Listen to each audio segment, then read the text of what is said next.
자, 오늘 우리 지난번 예수님의 이제 6번째 명령을 살펴보고 있습니다. 6번째. 그래서 하나님의 율법을 존중하라. 하나님의 율법을 존중하라. 지난번 이제 반 정도 살펴봤고요. 오늘 또 왜 우리가 그러면 이 하나님의 율법을 왜 존중해야 되는지, 왜 우리가 과연 하나님의 법을 지켜야만 하느냐라는 것입니다. 그래서 이 하나님의 율법은 특별히 5가지 중요한 목적과 기능이 있다는 것입니다.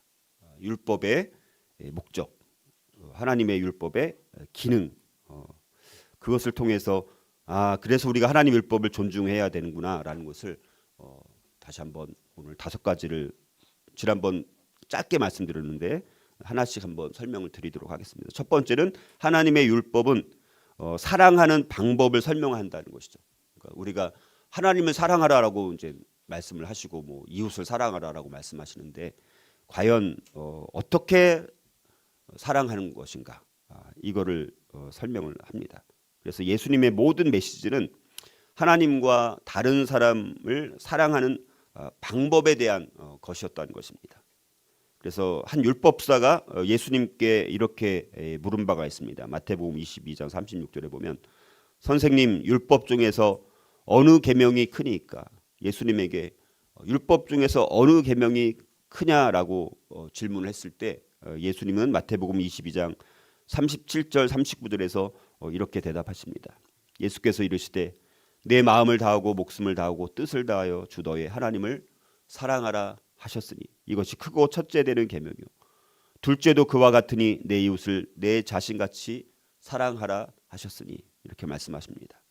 그리고 그때 예수님은 또 구약 성경의 율법과 선지서에 대해서 마태복음 22장 40절을 보면 이런 선언을 하십니다. 이 두 계명이 온 율법과 선지자의 강령이니라, 이런 선언을 예수님께서 하십니다.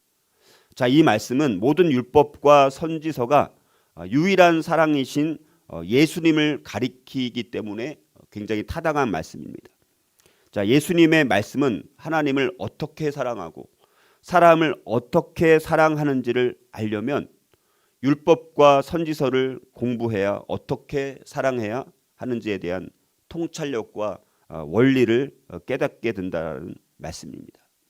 그러니까 우리가 하나님을 사랑하는 방법과 이웃을 사랑하는 방법을 알기 원한다면 율법과 선지자들의 이 강령, 하나님의 율법을 우리가 공부해야 된다는 것을 말씀합니다. 그래서 많은 말씀들이, 그러니까 율법의 말씀들, 선지자들의 강령, 선지서들에서 말씀하시는 그 모든 말씀들은 하나님을 어떻게 사랑하는지, 이웃을 어떻게 사랑하는지 아주 수많은 그런 방법들을 우리에게 말씀을 하시기 때문에 우리가 하나님의 율법을 존중하고 하나님의 율법을 존중하고 있다라면 하나님의 말씀을 더 읽고 묵상하고 우리가 함께 나누고, 자, 이렇게 해야 된다는 것을 말씀을 이제 하고 있고요. 또 왜 우리는 하나님의 율법을 존중해야 되느냐? 두 번째 기능은 뭐냐면 하나님의 율법은 우리에게 하나님의 지혜를 가르쳐 줍니다. 하나님의 지혜를 가르칩니다. 하나님의 지혜를 우리에게 알려준다는 것이죠. 하나님께서 이스라엘을 나라로 세우시고 이스라엘 백성들에게 법도와 규례를 주셨습니다.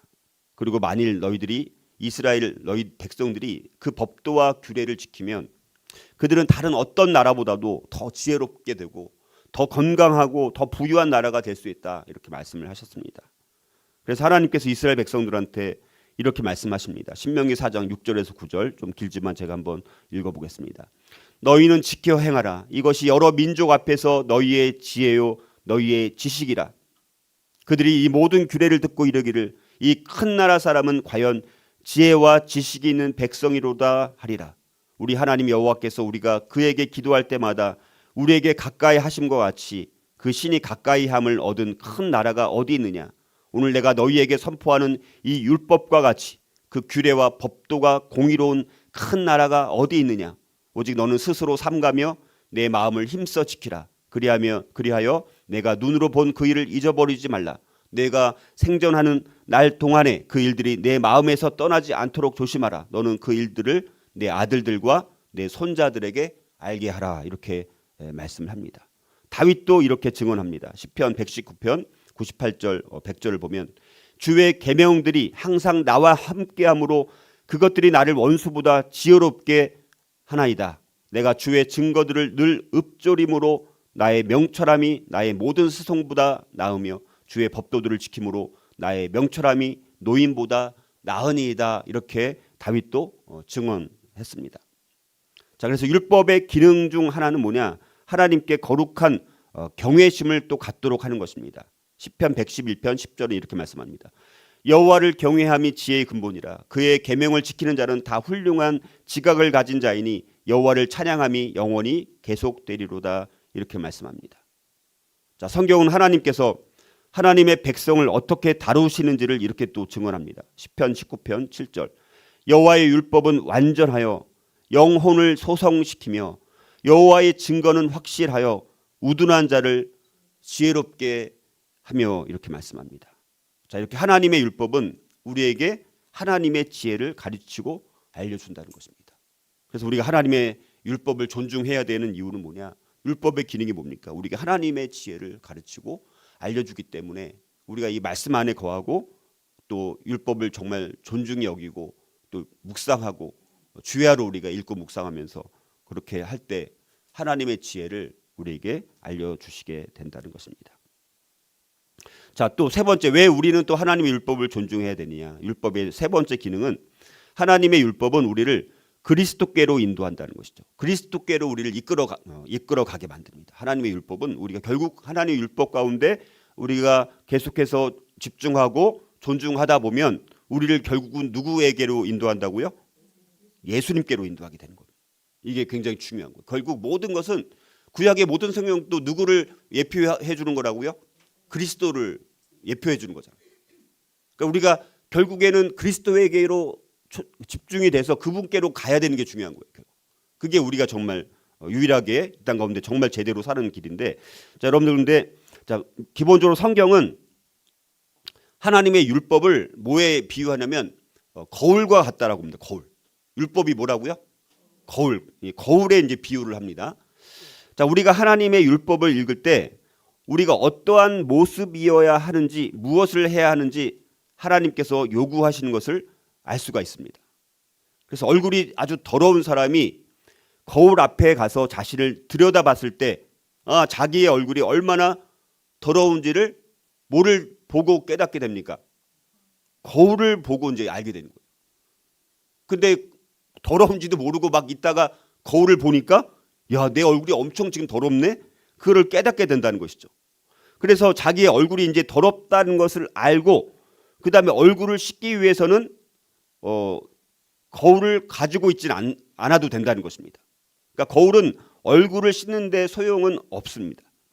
거울은 단지 얼굴을 씻어야 한다는 것을 알려준다는 것이죠. 그래서 얼굴을 씻기 위해서 거울을, 물론 거울도 일부는 사용하죠. 여전히 완전히 없어질 필요는 없는 겁니다. 필요는 한 거예요. 그 대신 진짜 근데 씻는 것을 위해서는 물과 비누를 통해서 씻는 것이죠.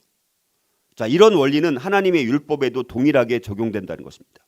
자, 율법은 우리가 죄인들이며 우리가 악하다는 것을 보여주기 위해서 디자인된 거예요. 그러니까 율법을 만드신 이유는 뭐냐? 율법이 우리에게 주어지는 이유는 뭐냐? 우리가 죄인이라는 거예요. 우리가 악하다는 것을 보여주기 위해서 디자인된 것입니다. 그리고 이 율법이 우리의 죄를 드러낼 때, 율법을 통해서 내가 죄인이고 내가 정말 악하구나, 정말 끔찍한 존재구나, 정말 본질상 진노의 자녀이구나, 뭐 이런 것을 드러낼 때 그 다음에 이제 뭡니까? 우리에게 구원자가 필요하구나. 이제는 우리에게 구원자가 필요하다는 것을 이제 보여주는 것입니다. 그래서 성경에서 보여주는 것처럼 그 율법이 거울의 역할을 하는 그 목적은 우리를 누구에게로 인도하는 겁니까? 예수님께로 인도하는 거예요. 그래서 갈라디아서 3장 24절을 보면 이같이 율법이 우리를 그리스도께로 인도하는 초등 교사가 되어 우리로 하여금 믿음으로 말미암아 의롭다함을 얻게 하려 함이라. 이렇게 이제 말씀합니다. 자, 이 말씀에서 바울은 구약 성경의 율법을 뭐라고 말하냐면 초등 교사. 옛날에는 뭐 몽학 선생 뭐 이렇게 해서 몽학 선생 잘 못 들어본 말인데 이걸 초등 교사 이렇게 정의합니다. 초등 교사. 이거는 뭐 파이다고고스라는 말인데 유복한 가정의 아들들을 학교에다 데려다주는 아주 믿음직스러운 노예가 요 초등교사라는 말은 그런 말입니다. 그래서 이 부유한 헬라 가정들은 이 아들들을 교육하기 위해서 정말 신뢰할 수 있는 이 종에게 맡겼다는 것이죠.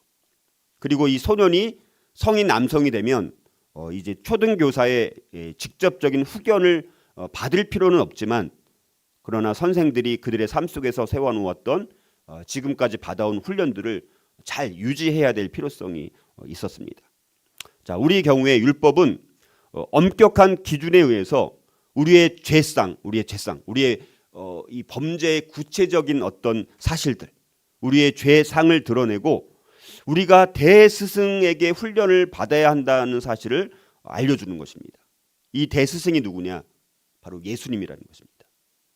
자, 그래서 율법에서 믿음으로 옮기는 것은 이제 우리가 믿음으로 구원받는다라고 이제 말하잖아요. 그래서 뭐 사실은 율법을 약간 가볍게 여기는 경향이 있는데, 근데 율법에서 믿음으로 옮기는 것은 기준이 약화되거나 낮아지는 것이 아니라 오히려 그 기준을 지킬 수 있는 그리스도의 능력이 우리에게 주어지는 것, 여기에 초점이 맞춰져 있습니다. 왜냐하면 내 힘으로, 내 능력으로 율법을 지킬 수가 없는 거예요. 그래서 그리스도의 능력이 우리에게 주어질 때 그 율법을 지킬 수 있는 힘이 있는 거예요. 그래서 내가 그런 그리스도의 능력 없이 내가 인간적인 힘으로, 인간적인 방법으로, 인간적인 노력으로 율법을 막 지키려고 막 부단히 애쓸 때 그 율법을 정말 다 지킬 수 있어요, 없어요? 못 지키는 거잖아요. 우리 힘으로는 율법을 다 지킬 수가 없습니다. 그러니까 우리가 믿음으로 구원받고 믿음으로 살아야 된다는 말씀은 그리스도의 능력이 우리에게 임할 때 내가 막 애써서 노력해서 막 뭐 어떻게 해서라도 막 이렇게 해서 말씀이 지켜지는 것이 아니라 그냥 내가 그리스도의 능력이 임하면 그 율법을 내가 지켜지게 되고 말씀대로 살고 싶어지고 죄악 가운데서 벗어나고 싶어지고 죄라는 것이 이제 너무너무 싫어지고 말씀대로 살고 싶은 마음이 막 드니까 그 말씀대로 살아가게 되는 거예요. 근데 내가 막 율법을 가지고 지난번 말씀드렸던 것처럼 뭐 10계명 중에서 나는 뭐 9계명을 지켰어. 근데 저 사람 보니까 한 뭐 5개밖에 못 지키네. 나는 9개 지켰으니까 나는 더 뛰어난 사람이야. 그렇게 되는 게 아니라는 겁니다. 율법 중에 하나라도 어기면 어떻게 되는 거예요? 체인이 제가 말씀드렸죠. 하나만 끊어줘도 뭐 100개가 있는데 하나만 끊어줘도 그냥 끊어지는 거예요. 낭떠러지도 떨어지는 거예요. 우리가 100개가 다 끊어질 필요가 없이. 그러니까 우리가 율법을 가지고 구원을 얻을 수 없지만 거꾸로 결과적으로 내가 믿음으로 말씀 가운데 살아가고 하나님을 사랑하게 되면 그냥 말씀을 내가 억지로 지키는 것이 아니라 기뻐서 지키기 때문에 그게 즐겨서 우리가 말씀으로 순종하면서 살아가게 된다는 것입니다. 자, 그래서 바울이 로마서 8장에서 로마서 8장 3절 4절 보니까 이렇게 말씀합니다. 말씀이 육신으로 말미암아 연약하여 할 수 없는 그것을, 그렇죠? 율법이 육신으로 말미암아 연약하여 할 수 없는 그것을 하나님은 하시나니 곧 죄로 말미암아 자기 아들을 죄 있는 육신의 모양으로 보내어 육신의 죄를 정하사 육신을 따르지 않고 그 영을 따라 행하는 우리에게 율법의 요구가 이루어지게 하려 하심이니라. 이렇게 이제 말씀하는 거예요. 그래서 바울은 우리가 더 이상 뭐 아래 있지 않고 율법 아래 있지 않고 은혜 아래 있다라고 말하면서 이제 하나님의 거룩한 기준대로 살 수 있는 하나님의 능력이 우리에게 주어졌다라고 이것을 강조하고 있는 거예요. 그래서 하나님의 능력이 우리 가운데 임할 때 하나님의 말씀을 우리가 그 거룩한 그 기준대로 막 내 노력으로 내가 힘써서 그걸 지키려고 하는 것이 아니라 하나님의 능력이 우리 가운데 임하게 되면 그 말씀을 우리가 지키게 된다라고 이제 말씀을 하는 것입니다. 자, 또 왜 우리는 하나님의 율법을 존중해야 될까? 율법의 이제 네 번째 기능은 하나님의 율법은 죄를 정의해주고 규정해준다는 것이죠. 자, 그래서 일단 죄가 뭔지를 깨달아야 되잖아. 사람이 이제 제일 어려운 게 뭐냐면 죄로 깨닫지 못한다는 게 이제 문제인 거예요. 사람들이 제일 문제는 뭡니까? 자기는 막 의롭게 산다라고 말하는 사람들 많아요. 교회 안 다니는데 예수님을 믿을 필요 없다는 거예요. 왜냐하면 자기는 도덕적으로 말씀대로가 아니라 나는 정말 깨끗하게 산다는 거예요. 자기는 그렇게 깨끗하게 사니까 굳이 뭐 구원자가 자기한테 필요 없다라고 말해요. 그것처럼 교만한 게 없는 건데 사실은. 죄를 깨닫지 못하면 자기가 죄인됨과 회개를 느끼지도 못하고 또 할 수도 없는 거죠. 죄가 죄를 먼저 깨달아야 되는데 이것을 깨닫지 못하면 자기가 죄인됨을 알지도 못하고 회개라는 것을 할 수도 없는 것입니다. 자, 그런 이유로 인해서 사탄은 뭡니까? 수단과 방법을 가리지 않고 할 수 있는 모든 것을 다 동원해서 뭡니까? 사람들로 하여금 하나님의 율법을 깎아내리게 만드는 거예요. 뭐 하나님의 율법 깎아내리게 만들고 사람들의 눈을 자꾸 가려가지고 하나님의 계명을 볼 수 없도록 자꾸 멀리 떼어놓는 거예요. 그러니까 말씀을 자꾸 멀리 떼어놔서 하나님의 계명에 눈이 가지 않도록 이렇게 사탄은 우리의 눈을 이 하나님의 계명을 보지 못하도록 멀리 떼어놓으려고 하는 모든 시도를 다 동원한다는 것입니다. 그래서 바울은 이런 것을 밝히면서 로마서 7장 7절에 보면 그런즉 우리가 무슨 말을 하리요? 율법이 죄냐? 그럴 수 없느니라. 율법으로 말미암지 않고는 내가 죄를 알지 못하였나니 곧 율법이 탐내지 말라 하지 아니하였더라면 내가 탐심을 알지 못하였으리라. 이렇게 말씀을 하고 있고 로마서 5장 13절도 죄가 율법 있기 전에도 세상에 있었으나 율법이 없었을 때에는 죄를 죄로 여기지 아니하였느니라. 로마서 3장 20절도 그러므로 율법의 행위로 그의 앞에 의롭다 하심 얻을 육체가 없나니 율법으로는 죄를 깨달음이라. 율법으로 뭐를 깨닫는다고요? 죄를 깨달음이니라 이렇게 말씀합니다. 자, 그래서 율법 말씀을 통해서 이런 게 죄구나. 우리가 가볍게 여기는 것을 말씀을 통해서 우리가 보게 되면 죄를 죄로 알게 된다는 것입니다. 자, 왜 우리는 하나님의 율법을 존중해야 될까? 율법의 5번째 기능은요. 하나님의 율법은 형통을 가져온다는 것이죠. 진정한 성공을 가져온다는 것이죠. 우리가 진정한 성공을 하려면 하나님의 율법이 우리에게 형통을 가져온다는 것입니다. 하나님의 율법을 존중해야 되는 이 중요한 마지막 이유는 뭐냐? 율법이 진정한 성공으로 가는 열쇠라는 거예요. 여호수아가 약속의 땅을 이제 막 정복하려고 했을 때 하나님께서 여호수아 1장 8절 이 율법책을 내 입에서 떠나지 말게 하며 주야로 그것을 묵상하여 그 가운데 기록된 대로 다 지켜 행하라. 그리하면 내 길이 평탄하게 될 것이라. 내가 형통하리라. 이렇게 말씀하지 않았습니까? 이제 여호수아가 가나안 땅을 정복하기 위해서 이제는 그 약속의 땅에 드디어 들어가려고 하는 거예요. 근데 그 전에 이 중요한 말씀들을 하나님께서 주셨다는 것입니다. 그리고 시편 기자, 시편 총 몇 편입니까? 150편이잖아요. 근데 그 시편 기자가 시편을 시작하면서 율법에 대해서 이렇게 칭송합니다. 시편 1편 1절 3절 복 있는 사람은 악인들의 꾀를 따르지 아니하여 죄인들에게 서지 아니하며 오만한 자들의 자리에 앉지 아니하고 오직 여호와의 율법을 즐거워하여 그 율법을 주야로 묵상하는도다. 그는 시냇가에 심 나무가 철을 따라 열매를 맺으며 그 잎사귀가 마르지 아니함 같으니 그가 하는 모든 일이 다 형통하리로다. 이렇게 말씀합니다. 말씀대로 말씀을 즐거워하고 그 율법을 주야로 묵상하는 것. 이것을 통해서 시편을 시작하고 있다는 사실입니다. 자, 이렇게 율법의 목적은 우리의 자유를 제한하기 위해서 주어지는 것이 아니라 방향을 제시해주고 방향을 자꾸 어느 쪽으로 가야 되는지 말씀이 우리의 방향이 되는 것입니다. 방향을 제시해 줍니다. 그쪽으로 가라고. 그리고 잘못된 길이 있을 때 이건 잘못된 거야. 이걸 바로 잡아주니까 우리의 삶이 어떻게 되는 거예요? 형통하게 되고 성공하게 된다는 것입니다. 성공하게 된다는 것이 뭐 세상에서 말하는 엄청난 부귀영화를 누리고 이런 것이 아니라 비록 가진 것이 없고 비록 가난할지라도 내 삶에 기쁨이 있고 평안함이 있고 즐거움이 있고 또 자녀들이 잘 됩니다. 자녀들의 축복이 있습니다. 이게 굉장히 중요한 거예요.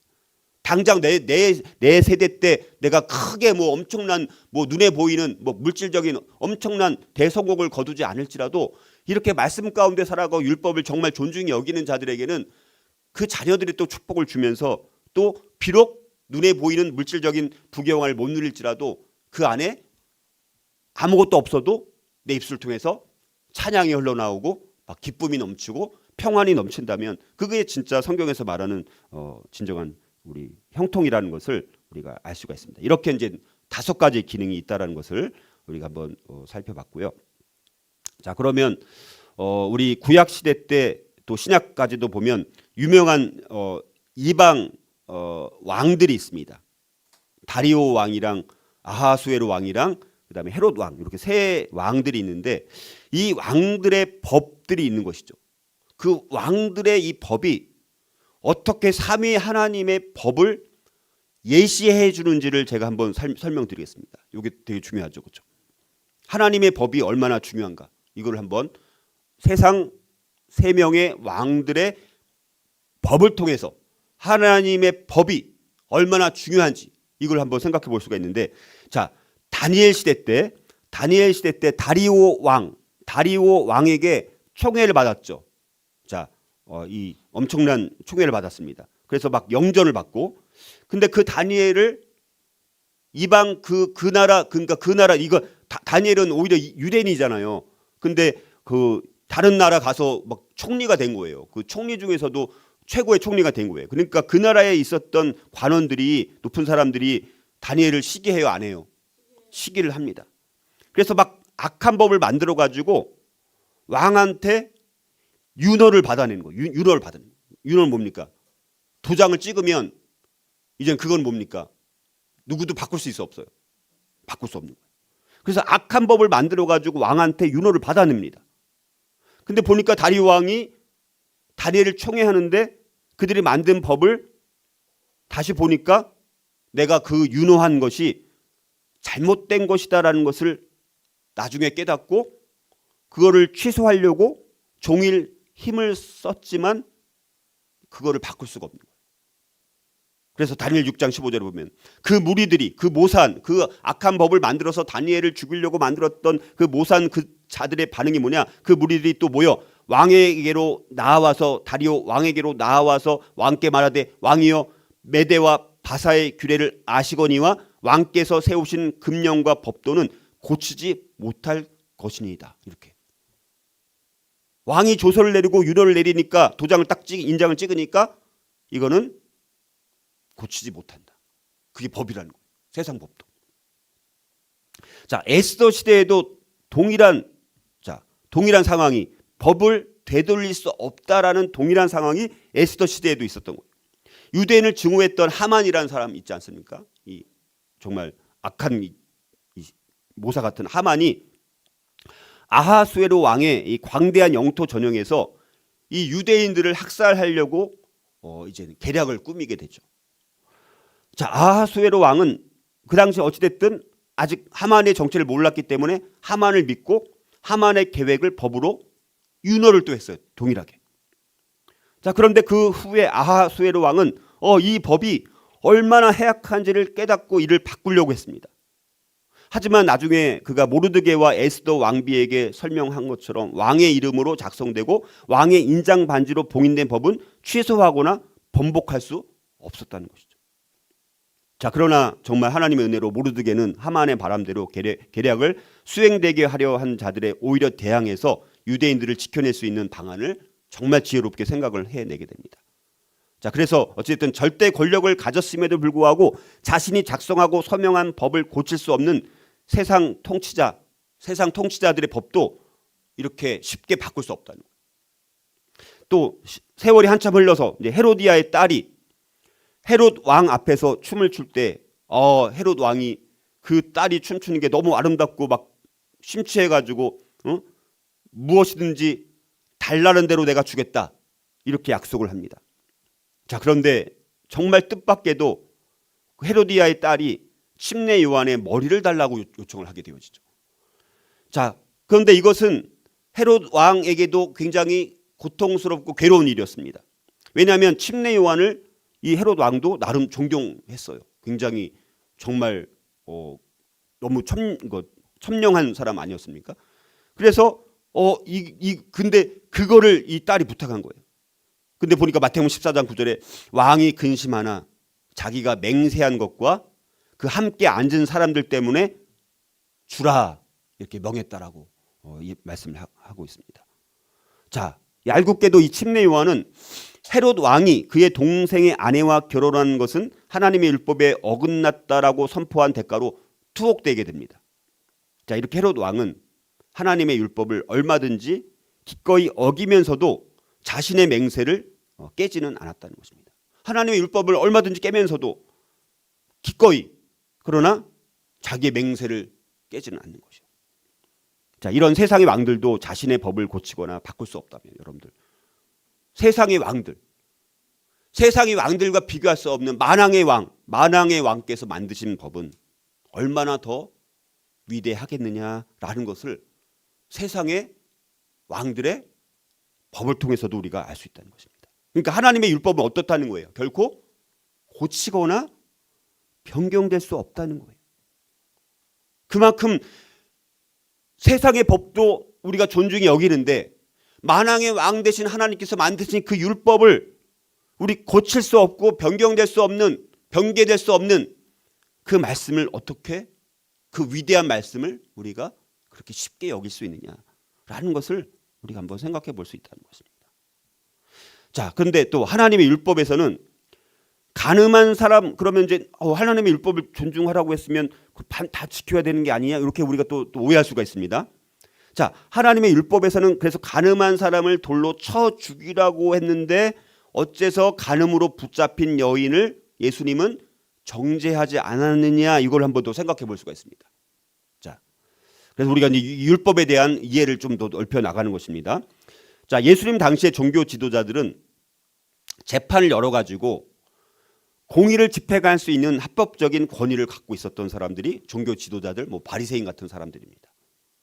자, 그래서 그들은 간음한 여인을 예수님께로 데리고 와서 예수님을 이 소송에 끌어들여 가지고 교묘하게 이렇게 막 이제 시험을 하는 것이죠. 자, 요한복음 8장 4절에서 11절 길지만 한번 제가 쭉 읽어보겠습니다. 자, 그래서 간음한 여인을 예수님께로 데리고 와서 예수님을 소송에 끌어들이려고 이렇게 이제 말을 하는 것입니다. 종교 지도자들이.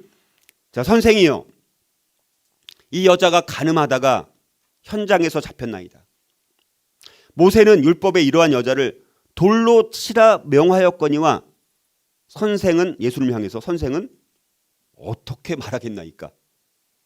그들이 이렇게 말함은 고발할 조건을 얻고자 하여 예수를 시험함이로라. 예수께서 몸을 굽히사 손가락으로 땅에 쓰시니 그들이 묻기를 마지 아니하는지라.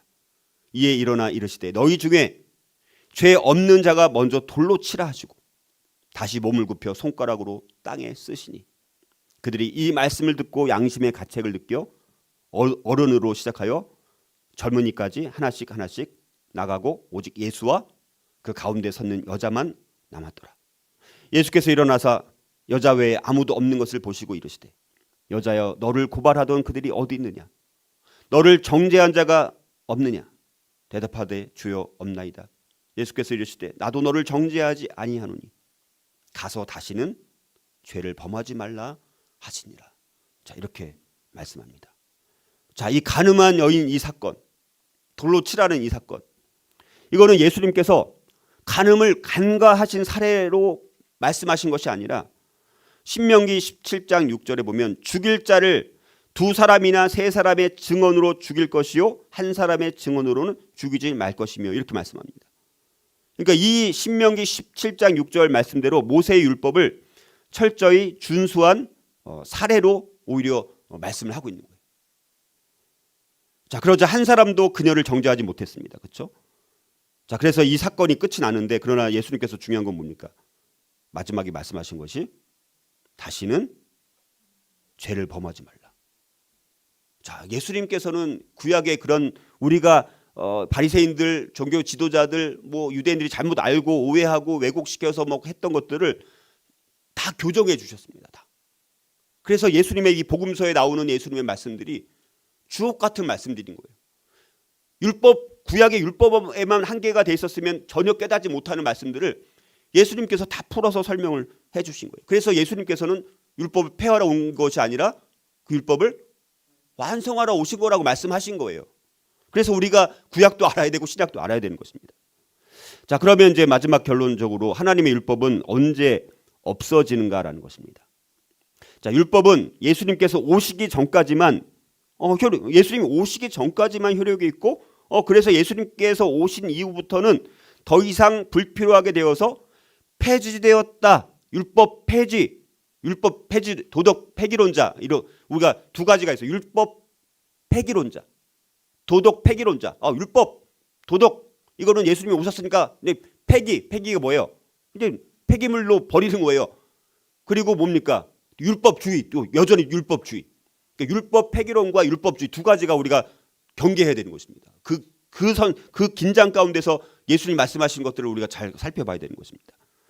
자, 그래서 이제는 예수님이 오신 후부터는 율법은 불필요하게 되어서 폐지된 거야, 이렇게 생각하는 사람들이 많았다는 것입니다.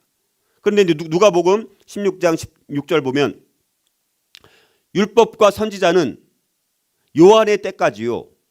그 후부터는 하나님 나라의 복음이 전파되어 사람마다 그리로 침입하느니라 이렇게 이제 말씀을 하시고, 자, 예수님께서는 여기서 멈춰서 율법이 침례 요한 이후부터는 폐지된 것처럼 끝내지 않고 다음 구절인 누가복음 16장 17절에서 율법의 또 영구성, 율법의 영원성을 또 확증해 주십니다. 뭐라고 말씀하시냐? 그러나 율법의 한 획이 떨어짐보다 천지의 없어짐이 쉬우리라. 이렇게 천지의 없어짐보다 뭐가 더 어렵다는 거예요? 율법의 한 획이 떨어지는 것이 더 어렵다는 거예요. 자, 이 구절은 그리스도께서 이 땅에 계신 동안 그 나라의 법을, 예수님의 그의 나라의 법을, 자, 모세의 율법을 사랑의 법으로 변환하고 선지서의 말씀을 그리스도의 모형으로 바꾸신 것을 말씀을 하는 것입니다. 그러니까 예수님께서 율법을 완성하러 오셨다라는 말은 예수님께서 율법의 그 명령들을 다 수행하고 나서 율법을 폐기하러 오셨다는 그런 뜻이 아니라 대신에 뭡니까? 율법을 예수님 그 자신에 대한 새로운 의미로 가득 채우려고 오셨다라는 그런 말입니다. 그래서 사실 율법에는 아직도 성취되지 않은 것들이 여전히 많이 있어요, 없어요? 여전히 있는 것입니다. 마지막 때 종말에 대한 다니엘의 예언도 아직 다 성취되지 않았습니다. 여전히 성취되어져야 할 말씀입니다. 많은 언약들은 여전히 지금도 유효하다는 것입니다. 하나님께서는 다시는 땅을 홍수로 멸하지 않으시리라고 약속하신 노아의 그 언약은 지금도 유효해요, 안 해요? 지금도 유효한 것입니다. 다윗의 후손이 영원히 보좌에 앉으리라 약속하신 다윗의 언약도 여전히 유효한 거예요. 아직도 유효한 언약이 여전히 많이 남아 있다는 것입니다. 자, 그래서 하나님의 말씀은 반드시 1.1핵이라도 없어지지 아니하고 다 이루어진다는 사실이 분명하게 마지막 때 입증되게 될 거라는 것입니다. 그래서 마가복음 13장 31절, 천지는 없어지겠으나 내 말은 없어지지 아니하리라, 이렇게 말씀합니다. 이 말씀은 분명히 이루어질 것을 하나님의 말씀의 확실성에 견주어서 강조하고 있습니다. 이 예언의 확실성에 대해서 우리는 그래서 의심을 갖지 말아야 된다는 것입니다. 결국 우리가 아는 하늘과 땅은 없어질 거예요. 우리가 보는, 지금 우리가 살고 있는 이 하늘과 땅은 없어지겠지만 이 땅에 계신 동안 가르치신 모든 것을 포함한 예수님의 그 모든 말씀은 그 어느 하나라도 결코 사라지거나 잊혀지지 않게 될 거라는 것입니다.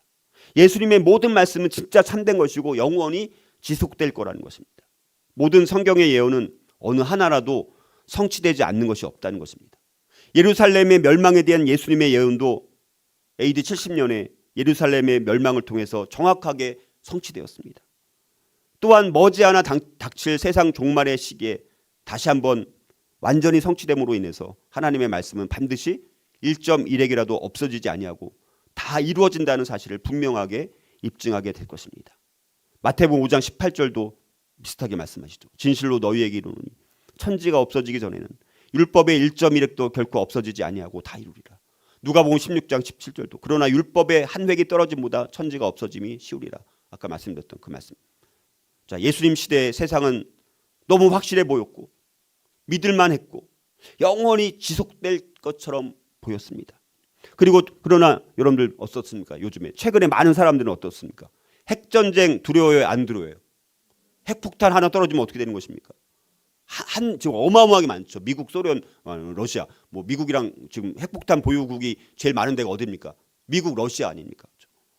자, 그래서 핵전쟁, 언제 핵전쟁이 일어나서 지구가 파괴될지 멸망될지 모른다라고 두려워하는 사람이 많습니다. 또 환경재앙 같은 뭐 천지지변의 자연재해로 인해서 정말 이 지구가 파괴되고 멸망될지도 모른다라고 사람들이 두려워해요, 안 두려워해요? 두려워합니다. 세상 사람들도. 자, 그러나 예수님은 이 세상이 없어질지라도, 이 세상은 없어질지라도 진리라는 것은 변하거나 패하지 않을 거라고 말씀을 하시는 것입니다. 그러므로 하나님과 그분의 말씀만이 이런 불안정한 이 세상에 진짜 안정을 줄 수 있는 것은 뭡니까? 하나님과 그분의 말씀만이 불안정한 이 세상 가운데 우리에게 안정을 줄 수 있다는 것입니다. 그럼에도 불구하고 성경과 영원한 진리에는 무관심한 채 그냥 일시적으로 언젠가는 파괴될 이 세상 가운데 이 세상만을 배우고 이 세상에 있는 것들을 소유를 늘리는데 시간을 쏟는 근시안적인 사람들이 너무나 많고 그리스도인들 가운데도 그런 사람들이 너무나 많다는 것입니다. 자, 그래서 우리는 이 세상이 아닌 하나님의 세상에 우리가 더 시선을 집중하고 하나님의 예언에 대한 그 성취의 확실성을 신뢰하고 하나님의 말씀을 우리가 율법을 존중히 함으로 우리가 그 말씀대로 살아가는 그런 삶을 우리가 살아가야 되는 것입니다. 자, 그러면 이제 우리 그리스도께서는 율법의 참된 의미를 밝히심으로 어떻게 율법을 존중하셨는지를 한번 이제 보게 됩니다. 자, 율법의 참된 의미를 밝히심으로 어떻게 율법을 존중히 여겼는지를 이거를 이제 한 사례를 들어서 말씀을 드리면, 자, 사람의 마음은 어떻습니까? 심히 악하고 심지어 하나님의 법처럼 하나님의 율법처럼 그 하나님의 율법처럼 이 좋은 것을 취해서 잘못된 목적으로 그것을 악용하려고 하는 사람들이 지금도 있고 과거에도 있었습니다. 많은 예들이 있는데 마태복음 15장 4절에서 6절이 한 예가 됩니다. 여러분들도 많이 들어본 말씀일 거예요. 자, 예수님께서 당신의 백성들에게 오셨을 당시에 사람들은 모세 율법의 대부분을 오해하고 오용했어요. 잘못 해석하고 잘못 적용했습니다. 많은 종교 지도자들, 사두개인들, 바리새인들 해가지고 잘못 해석하고 잘못 적용하는 거예요. 말씀에 대해서는 전문가라고 하는 사람들이고 자기는 말씀대로 그대로 지키면서 산다라고 말하는 사람들을 보니까 예수님이 보니까 얼토당토하는 거예요. 쟤네들 보니까 말씀의 전문가예요. 말씀을 전문적으로 가르치는 사람들인 거예요. 근데 보니까 진짜 그 말씀을 오해하고 오용하고 있더라는 거예요. 그래서 그들은 자신들한테 유리하게 율법을 이용하거나 율법을 피해가는 거예요. 교묘하게. 자, 그 비근한 수법이 뭐냐? 그들의 이런 오해와 오용의 그 잘못된 조작이 잘 드러난 예가 뭐냐? 늙으신 부모를 공양하지 않으려고 자기 소유를 하나님께 바치겠다라고 맹세를 하는 것입니다. 많은 바리새인들은 자신들의 부모와 부를 나누는 것을 회피했습니다. 그들은 그래서 그들의 부를 하나님께 헌신되었다는 의미인 뭐라고 불렀냐면 고르반, 들어봤죠? 고르반이라고 부르는 거예요. 그래서 이 바리새인들은 자신의 재산이 하나님께 바쳐진 것이기 때문에 이제 노부모의 필요를 위해서 사용될 수 없다라고 변명하는 도구로 사용하는 거예요. 자, 그래서 예수님께서는 이런 고르반이라고 하는 전통을 책망하고 강력하게 정죄를 하십니다. 그게 마태복음 15장 4절 6절 말씀입니다. 하나님이 이르셨으되 내 부모를 공경하라 하시고 또 아버지나 어머니를 비방하는 자는 반드시 죽임을 당하리라 하셨거늘 너희는 이르되 누구든지 아버지에게나 어머니에게 말하기를 내가 드려 유익하게 할 것이 하나님께 드림이 되었다고 하기만 하면 그 부모를 공경할 것이 없다 하여 너희의 전통으로 하나님의 말씀을 폐하는도다. 이렇게 말씀하고 있습니다. 여러분들, 사랑으로 개개인을 돕는 수단이 되도록 의도된 것이 오히려 자신들의 탐욕을 조장하는 수단으로 사용되었다는 거예요. 우리들도 다른 사람들한테 유익을 끼치지 않는 것에 대한 변명으로 법을 이용하려고 하는 때가 많이 있다는 것입니다. 애들을 예를 들면 저녁을 먹은 다음에 어떤 자녀가 엄마가 설거지하는 것을 돕는다라고 원래 했는데 근데 밥 먹는 게 뭐 오래 걸렸든지 뭐 이렇게 돼서 시간이 많이 지난 거예요. 그래서 설거지를 도와줘야 되잖아요. 근데 뭐라고 핑계를 합니까? 이제 내 스케줄대로 내 스케줄을 보니까 지금 이 시간은 설거지를 해야 되는 시간이 아니라 내 시간은요 지금 독서를 해야 되는 시간이에요, 엄마. 그러니까 설거지 제가 안 할 거예요. 이렇게 하는 거예요. 예를 들어서 우리도 이런 게 많다. 우리가 과거의 바리새인들, 과거의 대제사장들, 과거의 사두개인들, 현대판 바리새인, 현대판 사두개인들이 오늘날 더 많습니다. 그래서 만약에 진짜 예수님께서 만약에 초림 때처럼 오셔서 성육신 하셔갖고 공생의 활동을 하셔서 지금 만약에 우리 교회들을 돌아다닌다고 하면 세상 사람들을 말하는 게 아니라 불신자들 교회를 돌아다니면서 보니까 목사, 장로 이렇게 보니까 권사 뭐 다 필요 없는 거예요. 너희들 여기 이 고르반이라고 하는 이 사람들처럼 그렇게 말씀을 오용하고 오해하고 자기 멋대로 해석하고 자기에게 유리한 대로 행하고 자기에게 유리한 말만 인용하는 거예요. 반대되는 것은 축복의, 제가 새벽 예배도 말씀드리지만 축복의 말씀도 굉장히 많지만 그거 못지않게 저주의 말씀도 어마어마하게 많아요. 성경책은요 매우 어마어마하게 많은 양의 뭐를 다루고 있습니까? 저주에 대한 말씀이 어마어마하게 많이 다루어지고 있어요. 근데 그 저주는 자기한테 안 이루어지고 축복만 이루어진다고 보는 거예요. 자기한테 유리한 것만 적용하고 자기한테 유리한 것만 해석하고 뭐 이렇게 오해하고 그렇게 오용하고. 자, 그런 거는 그게 하나님의 율법을 존중하라는 것과 같은 겁니까? 다른 겁니까? 완전히 다른 거예요. 완전히 다. 그러니까 우리가 알게 모르게 하나님의 율법을 얼마나 무시하고 경시하면서 살았는지 이거는 아주 어마어마하게 심각한 범죄입니다. 이건 무시무시한 거예요. 이거는 우리가 그것들을 생각을 해야 되는 거예요. 그래서 모세 율법 그냥 문구대로 문자대로 그게 아니라 예수님께서는 그 율법의 진정한 참된 의미, 진짜 의미 이거를 밝혀주려고 애를 쓰신 거예요. 그러니까 구약에 있는 모세 율법을 다 재해석해 주시는 거예요. 복음서 말씀에 재해석해가지고 진짜 율법의 진짜 의미가 뭔지 많은 사례들을 통해서도 말씀을 하셨습니다. 그러니까 우리가 구약도 알고 신약을 알고 예수님께서 이 말씀하실 의미가 무슨 의미인지를 알게 되면 우리가 그 율법의 정신이 중요한 거예요. 정신. 문구대로 지키는 거 물론 그것도 그거라도 필요하지만 그러나 진정한 참된 의미로 예수님께서 말씀하신 그 의미를 우리가 알아가는 것이 우리가 정말 율법을 존중하는 삶이 된다는 것을 우리 다시 한번 돌아보는 시간이 될 수 있기를 주님의 이름으로 축복합니다. 우리 다시 한번 지난번 다짐을 우리 했었던 거 다시 한번 우리 다짐 제가 말씀드리면 여러분들이 아멘으로 이제 고백하면서 우리 말씀을 마치도록 하겠습니다. 자, 나는 하나님의 율법을 암송하고 묵상함으로써 그 율법을 존중하겠습니다. 나는 사람들에게 그리스도를 알릴 때 하나님의 율법의 중요성을 소홀히 하지 않겠습니다. 아멘이 너무 소리가 작은데요. 지킬 마음이 없는데 이렇게 막 강조했는데도 이렇게 막 제가 막 했는데도 지킬 마음이 없는 것 같은데요. 나는 하나님의 율법을 그리스도의 삶과 사역의 모형이라고 해석하겠습니다. 나는 예수 그리스도의 믿음과 그분께서 내게 명하신 사랑의 행위에 집중하겠습니다. 나는 하나님의 율법에 불변하는 원리들을 소홀히 여기지 않겠습니다.